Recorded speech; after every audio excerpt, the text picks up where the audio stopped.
Praise the lord అండి. నేటి దినవాక్యం యెహెజ్కేలు గ్రంథం 43 అధ్యాయం 2 వచనం. ఇశ్రాయేలు దేవుని ప్రభావము తూర్పు దిక్కున కనపడెను. దాని నుండి పుట్టిన ధ్వని విస్తార జలముల ధ్వని వలె వినబడెను. ఆయన ప్రకాశము చేత భూమి ప్రజ్వరిల్లెను. చిన్న ప్రార్థన చేసుకుందాం. మహాపరిశుద్ధుడగు దేవ, దేవుని యొక్క ఈ వచనం యొక్క వాక్య మర్మములను మాకు ఎంతో సూటిగా అర్థమవుటకు సహాయం చేయండి తండ్రి.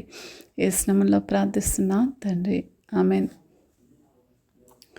ఈ 43 అధ్యాయం అంతా కూడా యెహెజ్కేలు దేవుని ఆలయాన్ని పరిశీలించిన తర్వాత అతనికి దేవుని మహిమ యొక్క దర్శనం కలిగింది. క్రీస్తు సిలువ వేయబడినప్పుడు మరియు దేవుడు మనకు ఉచితంగా ఇచ్చిన విషయాలు ఆయన ద్వారా పరిశుద్ధాత్మ ద్వారా మనకు సూచింపబడినప్పుడు అవి మన పాపాలకు సిగ్గుపడేలా చేస్తాయి. ఈ మానసిక స్థితి ప్రేమను విమోచించే రహస్యాల యొక్క పూర్తి ఆవిష్కరణలకు మనల్ని సిద్ధం చేస్తుంది మరియు లేఖనాలన్నిటినీ తెరిచి అన్వయించాలి. తద్వారా మనుషులు వారి పాపాలను చూసి వాటి గురించి పశ్చాత్తాపడవచ్చు. మనం ఇప్పుడు ఎటువంటి ప్రాయశ్చిత్త బలులను అర్పించకూడదు. ఎందుకంటే ఒకే అర్పణ ద్వారా క్రీస్తు పవిత్రం చేయబడిన వారిని శాశ్వతంగా పరిపూర్ణం చేశాడు. హెబ్రీలకు రాసిన పత్రిక 10వ అధ్యాయం 14వ వచనంలో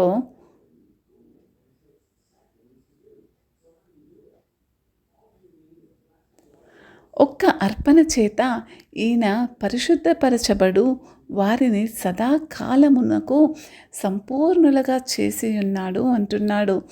దేవాతి దేవుడు కేవలం ఒక్క అర్పణ ద్వారానే మనలందరినీ కూడా ఆ కుమారుని యొక్క రక్తం ద్వారా పరిశుద్ధపరిచేశాడు. అన్ని పాపాల నుండి శుద్ధి చేసి రక్తంతో చల్లినట్టుగా మాత్రమే మన ఉత్తమంగా మన జీవితాలను ఆయనకు అర్పణగా ఇచ్చాడు. చూడండి, యెషయా గ్రంథం 60వ అధ్యాయం 1-3 చూసినట్టయితే, నీకు వెలుగు వచ్చి ఉన్నది, లెమ్ము తేజరిమ్ము, యెహోవా మహిమ నీ మీద ఉదయించెను. చూడుము, భూమిని చీకటి కమ్ముచున్నది, కటికి చీకటి జలములను కమ్ముచున్నది. యెహోవా నీ మీద ఉదయించి ఉన్నాడు, ఆయన మహిమ మీద కనపడుచున్నది. జలములని వెలుగునకు వచ్చెదురు అంటున్నారు. చూడండి, ఎంత చక్కగా దేవుని యొక్క వెలుగు మన జీవితాలలో ఉన్న ప్రతి చీకటిని కూడా తుడిచివేస్తుందండి. దేవుని యొక్క వెలుగు ఎప్పుడైతే నువ్వు పాపంలో ఉండి ఆ పాపంలో ఉంటున్న నీపై దేవుని యొక్క వెలుగు ప్రకాశించినప్పుడు దేవుని యొక్క పాపము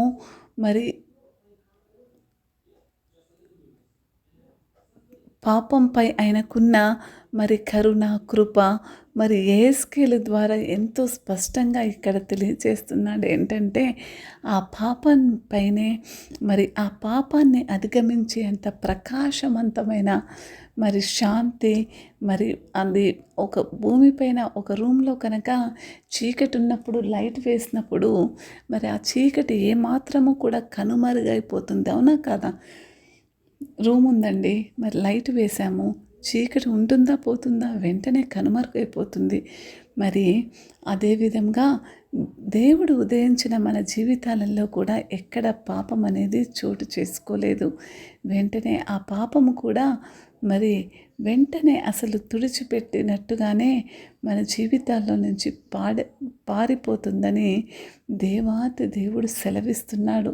అందుకే ఆయన వెలుగులోకి మనల్ని రమ్మంటున్నాడు. దేవాతి దేవుడు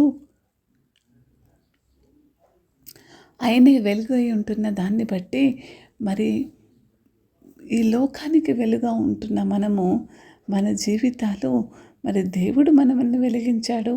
అదే జీవితాన్ని అదే వెలుగుతో మనము ఇంకొకరి జీవితాన్ని వెలిగించేటట్టుగా అందుకే చూడండి, చాలా సులభంగా మాట్లాడుకుందాం. మన శారీరక ఉనికిని కాపాడుకోవడానికి మానవులకు గాలి, నీరు మరియు ఆహారం వంటి కొన్ని విషయాలు అవసరం. అవునా కాదా? మనకు సూర్యరశ్మి కూడా అంటే సూర్యుని యొక్క కిరణాలు కూడా ఎంతో అవసరం. సూర్యకాంతిలో సమయం గడపడం వల్ల మన శరీరానికి విటమిన్ డి సరఫరా పెరుగుతుంది. అలాగే మన మానసిక స్థితి మరియు మానసిక ఆరోగ్యం పెరుగుతుంది. అయితే మరియు ఆరోగ్యకరమైన ఆహారం కోసం మనం తినవలసిన మొక్కలు లేకపోతే ఆరోగ్యకరము తిన్నప్పుడు మరి దాని మీద కూడా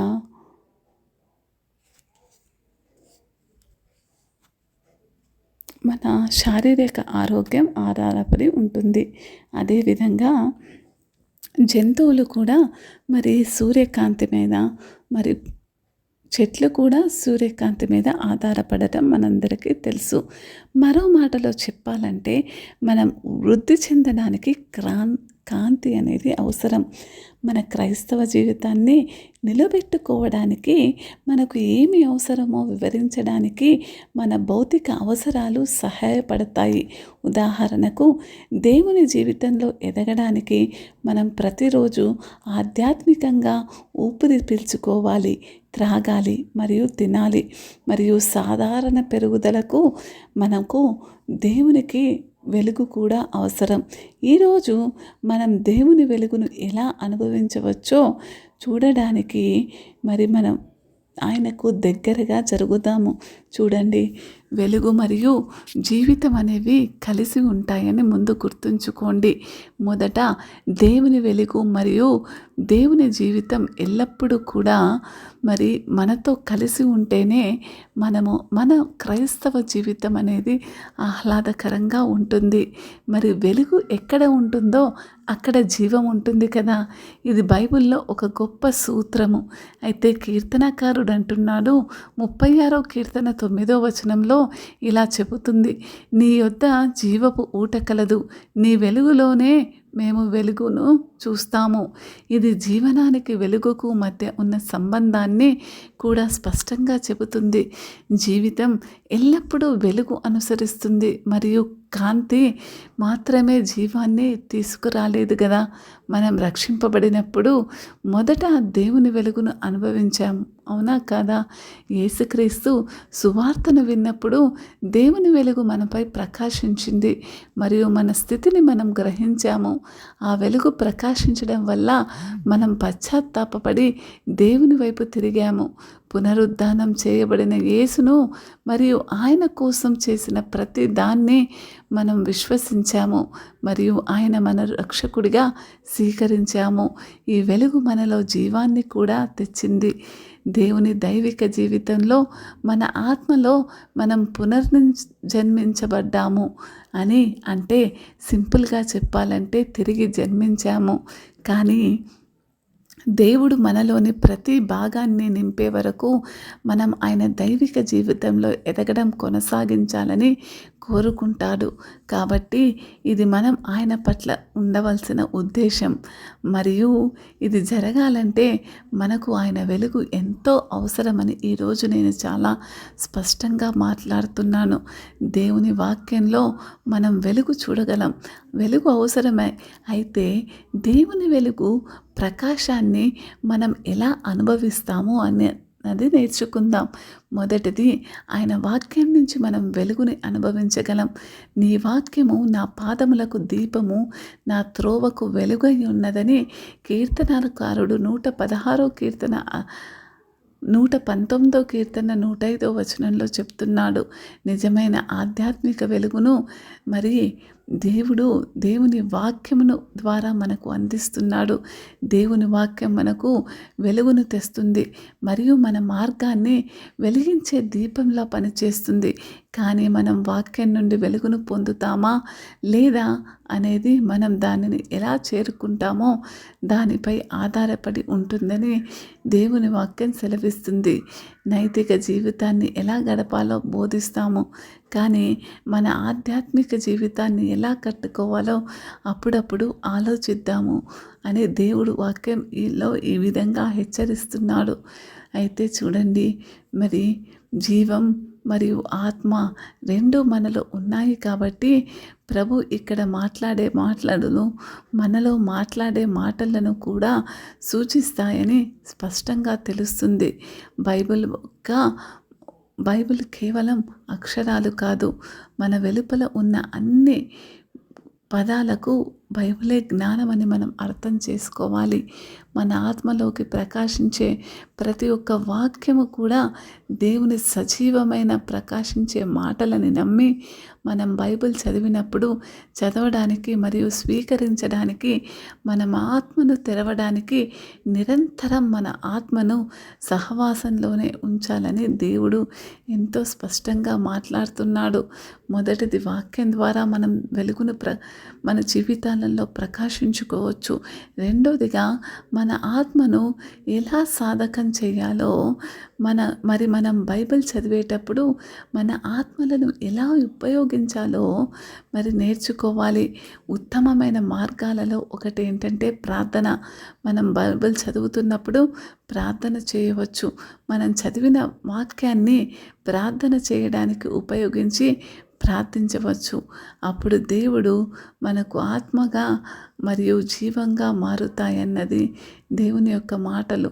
ఉదాహరణకు, మీరు బైబిల్ను పఠనం చేస్తున్నప్పుడు ఎఫెసీయులకు రాసిన పత్రిక 5వ అధ్యాయం 15-16 వరకు ఇలా ఉంటుంది. కాబట్టి మీరు సమయం సద్వినియోగం చేసుకుంటూ అవివేకులు కాక జ్ఞానుల వలె ఎలా నడుచుకుంటారో జాగ్రత్తగా చూసుకోండి. ఎందుకంటే రోజులు బాగా చెడ్డవి అంటున్నాడు. మీరు నిజంగా ఈ వచనం కనుక మీకు ఆత్మగా సాధకంగా చేసినట్టయితే దేవుడు మీకు ఎంతో దగ్గరగా ఉండే వెలుగుని మీ జీవితాలలో ప్రకాశిస్తాడని ఎంతో సూటిగా మాట్లాడుతున్నాడు. ప్రభు అయిన యేసులో మనలో జీవపు వెలుగు అనే దేవుని యొక్క వాక్యం యోహాను సువార్త 1వ అధ్యాయం 4వ వచనం, ఆయనలో జీవం ఉండెను, ఆ జీవం మనుషులకు వెలుగై ఉండెను అని సెలవిస్తుంది. దేవుని జీవము ప్రభువైన యేసునందు ఉన్నదని యోహాను పత్రిక 1వ అధ్యాయం 4వ వచనం చెబుతుంది. అయితే ఈ జీవము ఏ విధంగా ఉందంట? మనుషులకు వెలుగై ఉన్నదంట. మనం ప్రభువైన యేసును రక్షకునిగా స్వీకరించినప్పుడు ఈ జీవము మనలోకి ప్రవేశించి మన జీవన వెలుగుగా అవుతుంది. కాబట్టి ఖచ్చితంగా చెప్పాలంటే ఈ వెలుగు మనల్ని బయట నుండి వెలిగించే వెలుగే కాదు, కానీ ప్రతి విధమైన లోపలి నుండి వెలిగించే వెలుగుగా ఇది మన జీవితాలలో మనం చూడొచ్చు. మనలో ప్రభువు మన జీవితపు వెలుగు. అయితే మన జీవితాల్లో ప్రతి దాని గురించి ఆయన ఎలా భావిస్తున్నాడో ఆయన మనకు తెలియజేస్తాడు.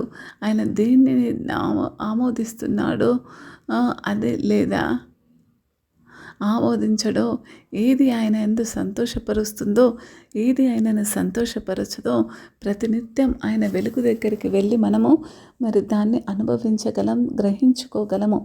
జీవపు వెలుగు యొక్క అనుభవాన్ని ప్రతి ఒక్క విశ్వాసి కూడా ఎరిగి ఉండాలని వాక్యం సెలవిస్తుంది. ఒక స్నేహితుడు మీకు తప్పుడు సందేశం పంపాడని అనుకుందాం. మీ మొదటి ప్రతిచర్య ఏమొస్తుంది? కోపం వచ్చేస్తుంది, అవునా? మీరు టైప్ చేస్తున్నప్పుడు మీరు అసౌకర్యంగా అనిపించడం ప్రారంభిస్తారు మరియు మీలో ఏదో ఆపు అని చెప్పడం ప్రారంభిస్తాడు ఎదుటి వ్యక్తిని. ఆ భావన మిమ్మల్ని జ్ఞానోదయం చేస్తున్న జీవితపు వెలుగు, అవునా కాదా? ఎదుటి వ్యక్తి తప్పుగా ప్రవర్తిస్తున్నప్పుడు మనం ఆపుతున్నామనంటే మనలో మంచి పని చేస్తుందనే, అవునా? మీరు ఈ ప్రకాశానికి లొంగిపోయినప్పుడు మీరు ఇలా అనవచ్చు, సరే ప్రభు, నేను ఆపుతాను. మీరు ఏమి రాయాలనుకుంటున్నారు? మీరు ఎలా స్పందిస్తారు? మీరు వ్రాసిన దాన్ని తొలగించి ప్రభుకు మరింత తెరవడానికి సమయం వెచ్చిస్తారు. మీరు ఇలా చేస్తున్నప్పుడు మీకు మరింత జీవితం ఇవ్వబడుతుంది. అంటే అప్పుడు మీరు మీ స్నేహితుడికి మీలో కాదు, క్రీస్తులో సమాధానం రాస్తున్నారంటున్నారు.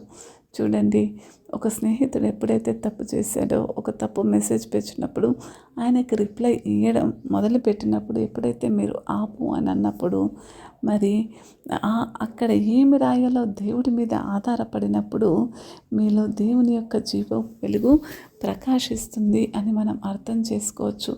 ఇదే విధంగా ప్రతి విషయంలోనూ దేవుని మీదే ఆధారపడడం నేర్చుకోవాలని ఎంతో స్పష్టంగా వాక్యం మన జీవితాలలో వెలుగై ఉండాలని మాట్లాడుతున్నాడు. దేవాతి దేవుడిచ్చిన వెలుగు గొప్ప గొప్ప సందేశాన్ని మేము మా జీవితాల్లో గ్రహించుకొనుటకు సహాయం చేయండి. యేసు నామములో ప్రార్థిస్తున్నాం తండ్రి. ఆమేన్.